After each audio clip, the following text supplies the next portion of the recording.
Comment below where you're watching this from and what time it is right now. I read everyone. My name is Arthur Vance, and for 24 years I worked as a chief mechanical inspector for the Northern Pacific Timber and Paper Corporation, stationed up in the North Sentinel Range in northwestern Montana. If you've never been up there, it's roughly 400,000 acres of old-growth Douglas fir, glacial shale, and mountain passes that stay choked with snow from early October until late June. The nearest town with a paved main street and a doctor is 90 miles south on Highway 2, and during the winter months, when the logging roads wash out or freeze over into solid sheets of black ice, you might as well be sitting on a research station in the middle of Antarctica. My job wasn't cutting timber or driving log trucks. I was responsible for the heavy infrastructure, the diesel pumping stations, the high-tension winch houses, the automated fire lookout towers, and the underground drainage vaults built into the mountain ridges to keep spring mudslides from wiping out the haul roads. It was lonely work, but it paid well. Nearly $80,000 a year back in the 90s, plus a company truck, free fuel, and a 3-room cedar cabin built near the secondary yard at Blacktail Pass. I liked the silence. I liked the fact that I could go 4 or 5 days without having to say a word to another human being. Just listening to the hum of my Ford F-350's diesel engine and the steady crunch of tire chains against frozen gravel. When you spend 2 decades alone in the high timber, you learn to read the mountains the way a sailor reads the open water. You learn the difference between the dry, snapping sound of a dead fir branch dropping under a snow load and the heavy, wet thud of an elk herd moving through the draw. You learn that the mountain has its own rhythm, the groaning of frozen granite shifting under the ice, the whistle of 60-knot gales blowing through the high notches, the way sound carries 3 miles across a frozen lake on a clear sub-zero night. You get comfortable with being alone because you believe you understand everything that lives in those woods. You tell yourself that if a threat comes, it's going to come in the form of a rogue blizzard, a mechanical failure on your truck, or a hungry grizzly coming out of winter denning early. You don't prepare for things that don't belong in any wildlife manual or city geology report. Everything I am about to tell you took place during the winter of 1998, between late November and the first week of December. It started during the worst blizzard the Sentinel Range had seen in 30 years, a storm the old-timers still call the Great Freeze of '98. The thermometer at the Blacktail Yard dropped to 34 below zero without wind chill, and the snow fell continuously for 6 days, piling up 4 feet deep on the level and drifting 12 feet high in the mountain cuts. The main company haul road was completely blocked. 3 power lines were downed by falling timber, and the main radio repeater on Copper Mountain went dead on a Tuesday evening at 4 o'clock. That Tuesday night, I was sitting in my cabin heating a pot of canned stew on the wood stove when the company landline telephone rang on the kitchen wall. The line was crackling with heavy static, the wire vibrating against frozen pine branches somewhere down the pass. It was Bob Hennessy, the regional operations manager, sitting down in the heated office at Kalispell. His voice sounded thin and strained through the static, cut through by the sharp whistle of the gale blowing outside his window. "Art," he said, not even waiting for me to say hello. "We lost the automated telemetry feed from Vault 8 up on the Iron Creek Ridge about 2 hours ago. The pressure sensors on the heavy sump bypass dropped to 0, and the backup generator didn't kick in. If those sumps freeze up and burst, the whole western shoulder of the ridge is going to slide into the creek as soon as the thaw hits in April. The company will be looking at $4 million in road repair alone." I pulled the receiver away from my ear and looked out the small double-paned kitchen window. Outside, the yard was a wall of driving white ice, the wind howling through the cedar roof shingles like a freight train pulling through a narrow tunnel. "Bob," I said into the mouthpiece. It's 34 below out there, and the wind is blowing 40 knots. The haul road through the notch is drifted 5 feet deep. A snowcat wouldn't make 2 miles in this visibility. If I go up to Iron Creek tonight and break an axle or throw a track, nobody is going to find me until the snowplows clear the pass on Friday. There was a long pause on the line, filled with the rhythmic click-clack of frozen copper wire. I know what it's like up there, Art, Hennessy replied, his tone lowering, taking on a heavy, serious edge that caught my attention. I'm not asking you to do a full overhaul. I just need you to get up to the vault entry, check the emergency manual valve, and manually kick the diesel heater on. But there's another reason I need you up there tonight.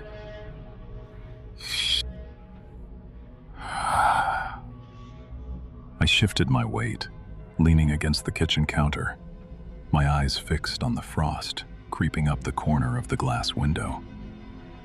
What reason? We had a geological survey team working out of the old shelter cabin at Iron Creek all November, Hennessy said, his voice dropping almost to a whisper through the static. 3 men from the State University in Bozeman. They were drilling deep core samples into the granite face behind Vault 8, checking for structural bedrock fissures. Their last scheduled radio check-in was yesterday morning at 6 a.m. They didn't check in last night, and they didn't check in today. The sheriff won't send a search team out until the storm clears on Thursday. You're the only person within 50 miles who has a tracked vehicle and knows the layout of that vault. I stood in the quiet kitchen for a long minute, listening to the wood fire crackle in the stove. I knew the survey shelter up at Iron Creek. It was an old 2-room cabin, built out of heavy hand-hewn larch logs, back in the CCC days of the 1930s, fitted with a stone chimney, a heavy iron wood stove, and double-planked shutters over the windows. It was built to survive 50-foot snow loads, and it was stocked with enough dry firewood, army rations, and kerosene to keep 3 men warm for a month. There was no logical reason for 3 experienced field geologists to miss 4 consecutive radio checks unless their antenna had been knocked down by a falling limb or they had suffered a carbon monoxide leak from a clogged chimney. Flu. All right, I said, rubbing my tired eyes with the back of my hand. I'll take the Heavy Tucker Snowcat from the equipment barn. It's got the enclosed heated cab and the wide steel tracks, but if the drifts in the notch are higher than 6 feet, I'm turning around and coming back to the cabin. I'm not freezing to death for a corporate sump pump. Fair enough, Hennessy said. Keep your 2-way radio locked on frequency 4. Check in every 30 minutes. If you miss 2 checks, I'm calling the State Patrol to start a search the second the weather breaks. I hung up the receiver, pulled on my heavy wool long johns, 2 pairs of thick, hand-knitted bison wool socks, my insulated canvas coveralls, and my heavy, shearling-lined winter boots. I grabbed my insulated leather work gloves, my wool face mask, a heavy 5-cell Maglite flashlight, a steel pry bar, and my personal rifle, a sporterized Winchester model, 70, chambered in, 30 to 0, 6, with a 4 power scope. I didn't carry the rifle because I expected trouble from people. Up in the Sentinel Range in midwinter, a wounded moose or a starving cougar trapped in a narrow cut could tear a man to pieces before he could reach his truck door. I walked out to the main equipment barn, my boots crunching loud against the frozen gravel.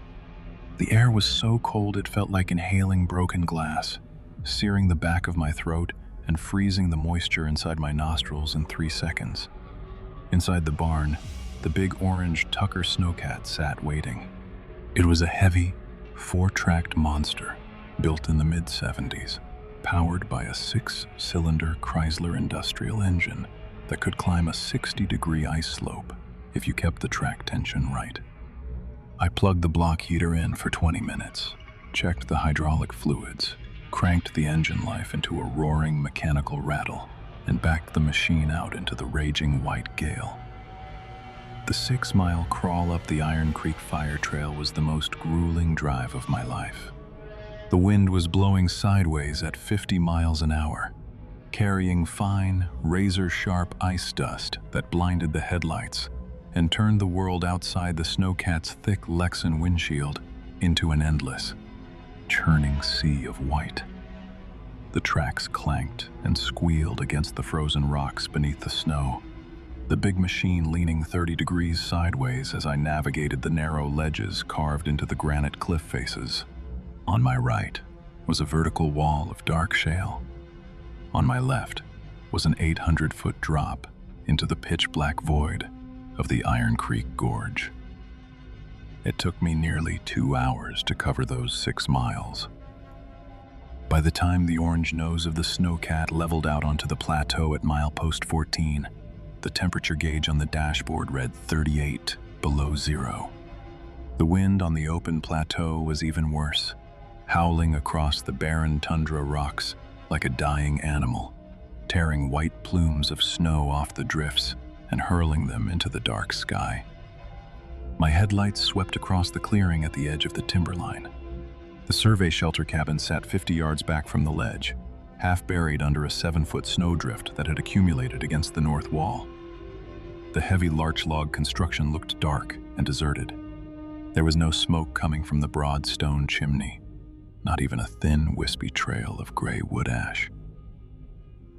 The university's 4-wheel drive Dodge Ram pickup truck was parked near the woodshed, covered in a thick, undisturbed blanket of white powder that proved the vehicle hadn't been started in at least 2 days.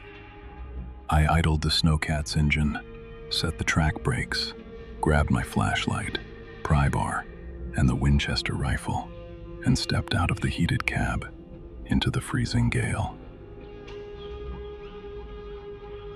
The cold hit me like a physical blow, instantly stiffening the canvas fabric of my coveralls. I waded through the waist-deep snowdrift toward the front porch of the cabin, my boots sinking 4 feet into the soft powder with every agonizing step. When I reached the wooden porch, the first thing I noticed was the front door. The heavy 3-inch oak plank door wasn't just unlocked. It was standing 4 inches open, held in place by a heavy wedge of wind-blown ice that had accumulated on the threshold. The copper latch was bent, and the brass deadbolt lock had been sheared clean out of the wooden frame, not from the outside, but from the inside, as if something inside the cabin had hit the door with immense force to get out.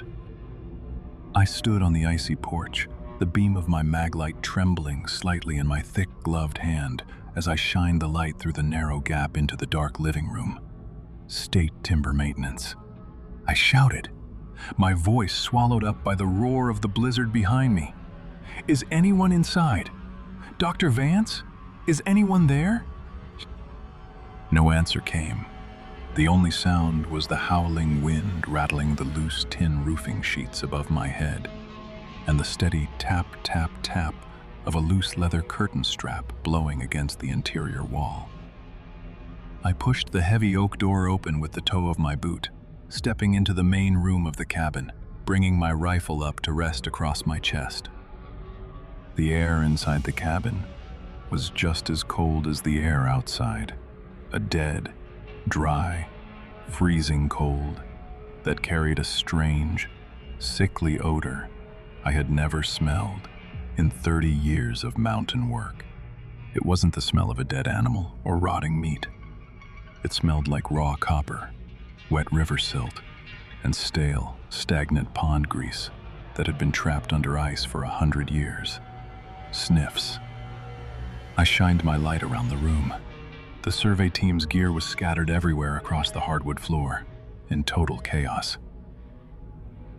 Heavy parkas, wool blankets, open tin cans of food, map cases, and scientific core sample tubes were strewn from one wall to the other as if a tornado had touched down inside the room. On the rough-hewn oak table in the center of the cabin, 3 plastic dinner plates were sitting, each containing half-eaten portions of cold, frozen pork and beans. 3 forks rusted flat into the bean sauce. I walked slowly across the room, my boots crunching on the thin layer of snow that had blown in through the open door. On the far wall, near the stone fireplace, sat the team's long-range, shortwave radio base station. The power switch was turned to on, but the heavy lead-acid battery sitting beneath the desk had been split wide open. The plastic battery case was cracked in half. Its dark acid fluid leaked out and frozen solid into black, glass-like icicles on the floorboards. I reached out with my gloved hand and touched the top of the stone wood stove. It was ice cold, colder than the surrounding air. The heavy iron door of the stove was hanging off its lower hinge, and inside, the burnt remains of 2 oak logs had been reduced to cold gray ash that had been scattered across the hearth, as if someone had reached inside with a shovel and pulled the burning embers straight out onto the floor. I stepped toward the back bedroom where the team's cots were located. As I rounded the wooden partition wall, the beam of my maglite hit the far corner, and my heart gave a heavy, sickening thud against my ribs. Pant. On the wall above the center cot, written in thick, dark brown smears that had frozen into glossy raised lines against the pine logs, was a single phrase repeated 3 times in crude, jagged capital letters. "The gap is open. The gap is open. The gap is open." Below the writing, sitting in the middle of the bare mattress, was a leather-bound field notebook, its pages fluttering gently in the cold draft blowing through the room. I stepped forward, my fingers cold inside my leather work gloves, and picked up the diary. The cover was stamped with the emblem of the Bozeman Department of Geological Sciences, bearing the name Dr. Harold Vance, Chief Field Supervisor. I opened the book to the final entries, holding my flashlight beam steady over the cramped blue ink handwriting. The entries from November 12th through November 22nd were standard geological log notes, descriptions of granite core density, quartz veins, water table depth, and drilling speeds near the rear wall of Vault 8. But starting on the evening of November 24th, 4 days before the storm hit, the handwriting changed dramatically. The neat, precise cursive became wild, erratic, the pen digging so hard into the paper that it had torn through 3 consecutive pages. End quote. I stood in that frozen bedroom, surrounded by the howling blizzard outside, and read the geologist's final notes word for word. November 24, 11:15 p.m. Drill bit, number 4, hit a pocket at 140 feet behind the main drainage bulkhead of Vault 8, not a quartz void or a water pocket. The pressure gauge on the rotary rig spiked to 400 pounds per square inches before the diamond head sheared completely off the shaft. But there was no water blowout. Instead, the drill hole started venting air, not compressed gas air that smells like wet copper and old river mud. And it's warm, 58 degrees Fahrenheit, coming out of bedrock. That should be 28 degrees. Miller put his ear to the 4-inch casing pipe. He swears he heard something moving down in the void, a low, rhythmic rasping, like heavy, wet canvas being dragged across rough slate. I told him it was just subterranean airflow created by the surface pressure drop. November 25, 3 a.m. We can't sleep. The venting sound from the drill casing has changed. It isn't just air anymore. It's a pulse, every 40 seconds. Like clockwork, the air reverses direction, sucking cold surface air down into the 140-foot bore hole for 20 seconds, then blowing out warm, foul-smelling copper vapor for 20 seconds. Like a set of lungs 30 feet wide breathing under the granite ridge, Miller went back to the vault with a borescope camera. He lowered the 60-foot fiber optic cable down the casing pipe. The monitor showed 60 feet of smooth granite. Then, nothing. Just an open, unmapped void of unknown dimensions. Before he could retrieve the camera, something grabbed the optical head.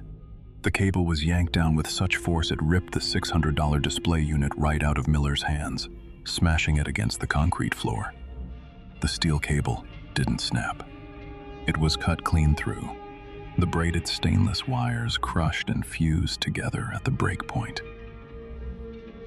November 26, 8:30 p.m. It isn't down in the void anymore. It's inside the drainage gallery. We heard the concrete bulkhead wall behind Vault 8 give way at 5 o'clock this afternoon. A 6-inch reinforced concrete wall built in 1962 collapsed completely from the inside out. We locked the storm shelter doors and brought the hunting rifles inside. Evans is sitting by the window with the lever-action rifle. He says he saw a shape moving across the snow, drift near the sump house. It isn't an animal. It moves too fluidly, like a lizard, but it stands 6 or 7 feet high when it stops. It has no eyes, just a wide horizontal mouth that runs from ear to ear, lined with dark needle-like teeth that click together when it breathes. It doesn't care about the snow or the cold. It likes the cold.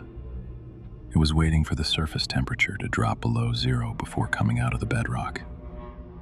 November 27, 1:10 a.m.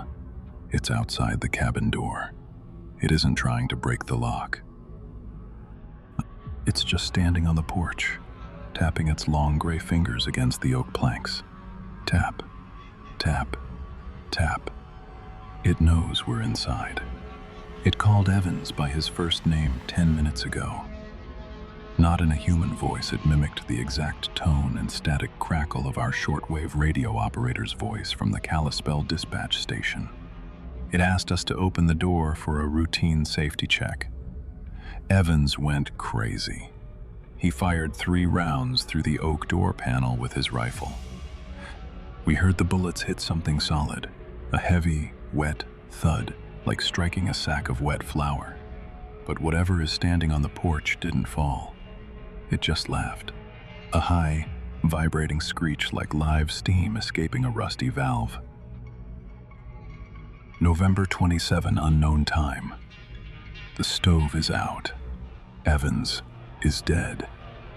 He tried to run for the truck when the wind died down for 10 minutes. It caught him before he reached the running board. It didn't tear him apart. It just dragged him down into the sump vault shaft behind the cabin. Miller and I are locking ourselves in the rear bedroom. If anyone finds this notebook, do not go down into Vault 8. Do not try to repair the drainage system. Pour diesel down the casing pipe and burn the whole ridge to the ground. It isn't an animal from the woods. It's been down in that granite pocket since before the Ice Age, and it's been waiting for someone to drill deep enough to break the seal. I pulled my wool face mask tight over my mouth and nose, clicked my maglite beam back onto high power, levered a 300-grain soft point cartridge into the chamber of my Winchester, 30 to 0, 6, and stepped back out through the shattered door onto the freezing porch.